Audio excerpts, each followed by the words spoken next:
hopefully it launches. Foot on the brake, launch control active.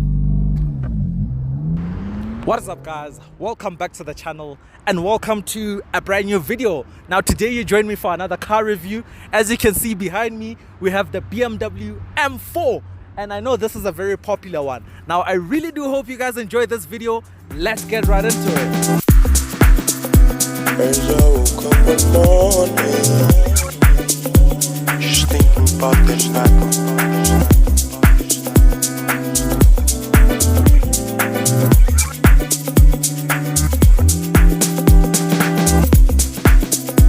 As I woke up one morning, just thinking about this night.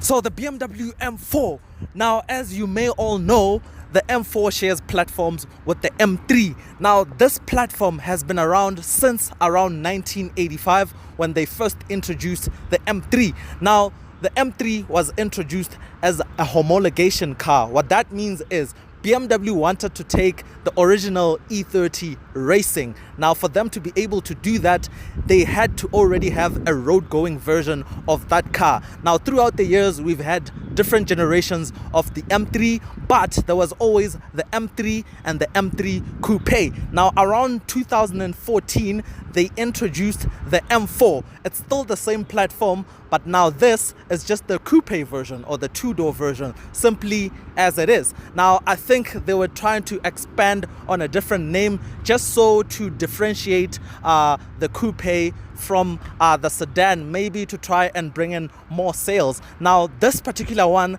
is the M4 competition. It is the pre-facelift, or in BMW terms it is the pre-LCI, which stands for life cycle impulse, which simply means facelift. Now as you can see, it is in this beautiful metallic white paint color. I think this might actually be Alpine white, but as you can see, the M4 is not actually much of a fussy car. It's quite simple, but somehow it still manages to look very aggressive. Like you have this bulge on the bonnet, and you do have some bonnet creases to add that aggression. I love these angel eyes, BMW daytime running lights, adaptive LEDs of course. Now this being the competition, it gets gloss black kidney grills. You have all these openings for the intakes and for the radiators, so this thing can gobble up as much air as possible. Coming around to the side, I love these wheels. I'll actually refer to them as the competition wheels because these wheels were introduced for the competition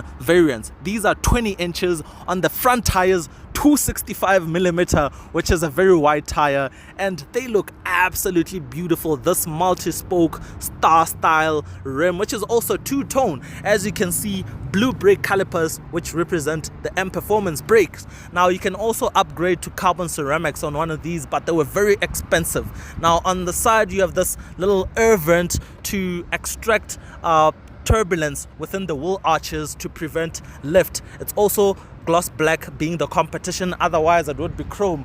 Beautiful M mirrors which look so amazing, especially from the inside when you're driving the car. Oh, by the way, carbon fiber roof. Now I love what BMW does with the carbon fiber roofs. We first saw this on the E46 M3 CSL, and all the M3s that followed after came with a carbon roof, even stuff like M6s and M5s and so on. You have these very wide arches at the rear, and once again those 20-inch rims also at the rear, but the width is now 285, which is very, very wide. Coming around to the rear, you have a carbon fiber gurney flap. I'm not sure if this was an optional extra from factory, but I've seen some cars have them, some don't, some are fitted aftermarket. Now the M4 badge is in black on the competition, and also the exhaust tips are in black. But overall, like I said, quite simplistic in a way, in the sense that it doesn't have any fussy wings, much of fussy lines, but still looking very aggressive. Let's check out the interior.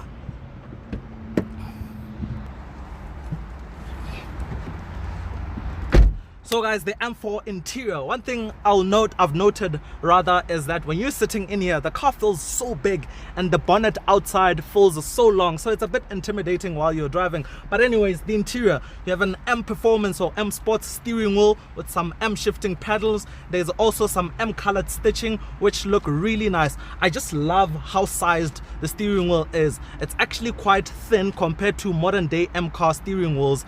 This was the golden era indeed. Now the competition kind of introduced new seats. They still look the same as the ones in the regular M4, but they have these holes in them. Maybe to save weight, or maybe because it just looks cooler. There's also an M logo on the backrest, which looks really cool. I do love these seats. There's also M colors on the seat belts, which look absolutely nice. I think that's a very neat touch. In the competition, you get carbon fiber on the center console and also on the dashboard, but the interior is starting to show its age, especially around here, the climate control area, the radio area. You can see that it's a car from bygone eras by now, but it's not much of a trade-off because you still get nice stuff like Apple CarPlay, and the infotainment system itself is easy to navigate through it. I hardly use Apple CarPlay because the main system works pretty nice, but if you do want Apple CarPlay, it is available. You can't get a sunroof in here because carbon fiber roof. Actually, you can get a sunroof, but you lose out on the carbon fiber roof. I'm not sure if the sunroof is available though on the competition, but I know it is on the standard M4. There's also the Harman Kardon sound system with 550 watts of sound power, which is really nice. There's also a traditional handbrake in here, so you can do handbrake turns or whatnot. One other thing that helps in showing the car's age, but overall I think the car aged really well simply because of its simplicity. I do like the analog dials as well. This gray background color, they look quite cool, especially when you're driving and the rev needle is going up and down with that dual clutch transmission. So it's quite a nice and neat interior. Not really sure if we should check out the back seats, but let's just do it out of interest's sake.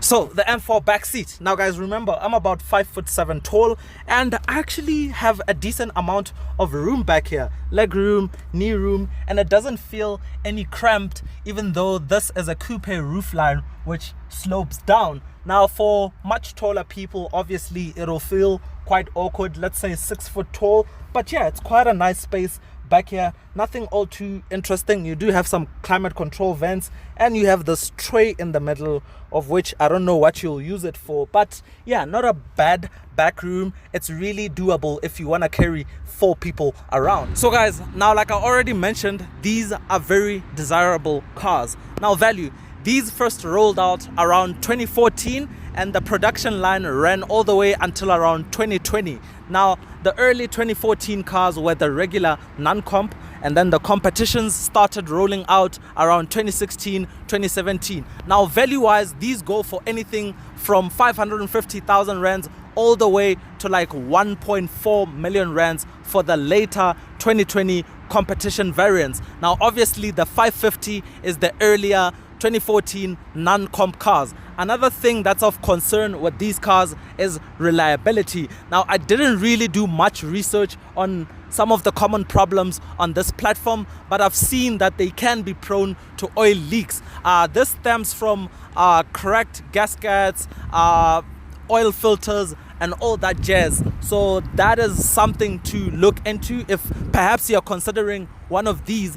But I know so many people who've had no issues with these cars. Even this car, it's never had any issue, and this car has 92,000 kilometers. I know people with M4s that have well over 130,000 kilometers. Now, yeah, that is not to say they don't go wrong or things don't go wrong with these cars, but I don't actually think they're all too unreliable. Let's actually talk about all the engine technicalities. Now, before we get into the engine, BMW is no stranger to controversy. Now, the latest generation models are actually controversial for their bold or somewhat ugly designs. When this platform came out back in 2014, it was controversial because of the engine choice they've went with. The previous generation had a V8 naturally aspirated, and here they introduced turbochargers and they also downsized to a 3-liter straight 6 motor. Now, this is the infamous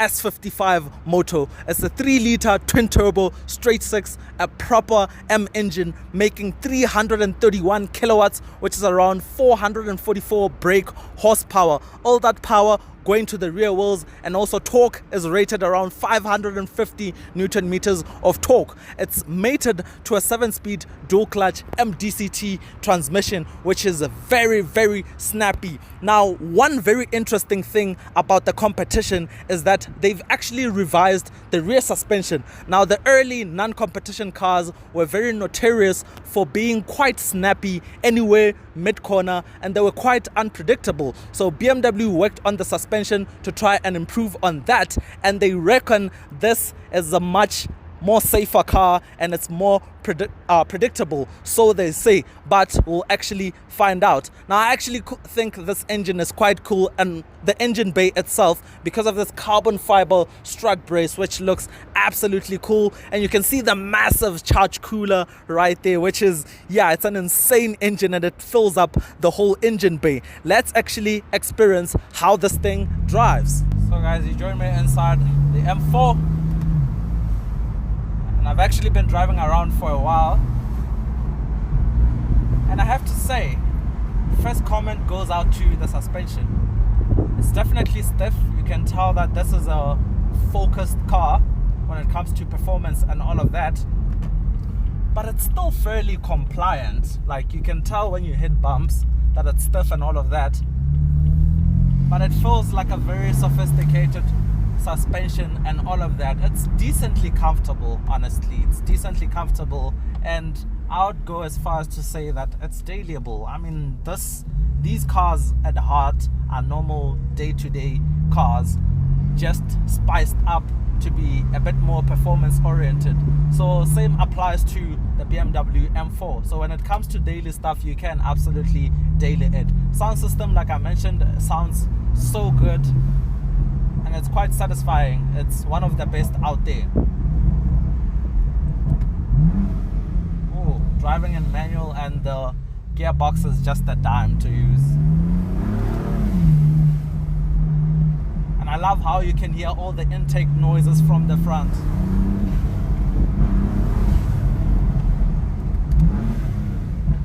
So I'm gonna try to do a launch control in a bit. So to launch it, you actually have to have traction control all the way off, have the car in manual, and have the gearbox in its fastest shifting mode, the 3 bars. So let's try launch control. Hopefully it launches. Foot on the brake, launch control active.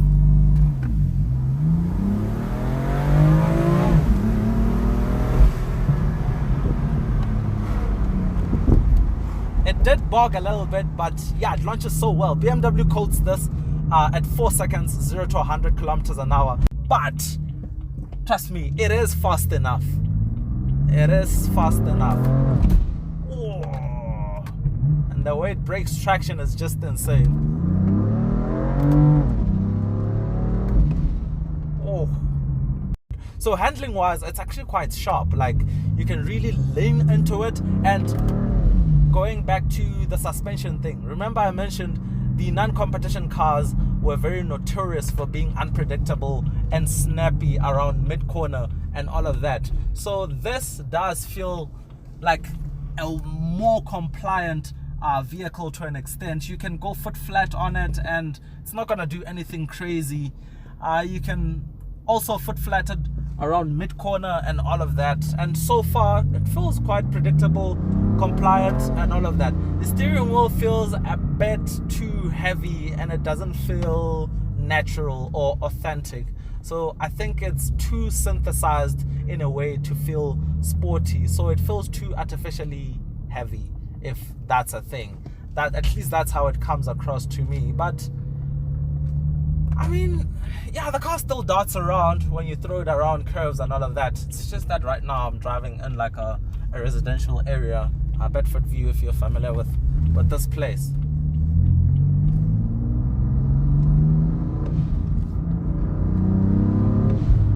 Oh, the intake noises from the front are just absolutely insane.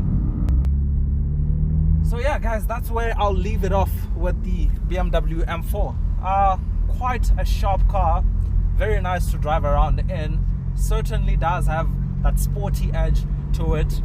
And your boy, being a bit spoiled, he kind of thought it feels a bit slow at first. But hey, I guess it is what it is. But nonetheless, I do hope you guys enjoyed this video. And until next time, that's cheers from me.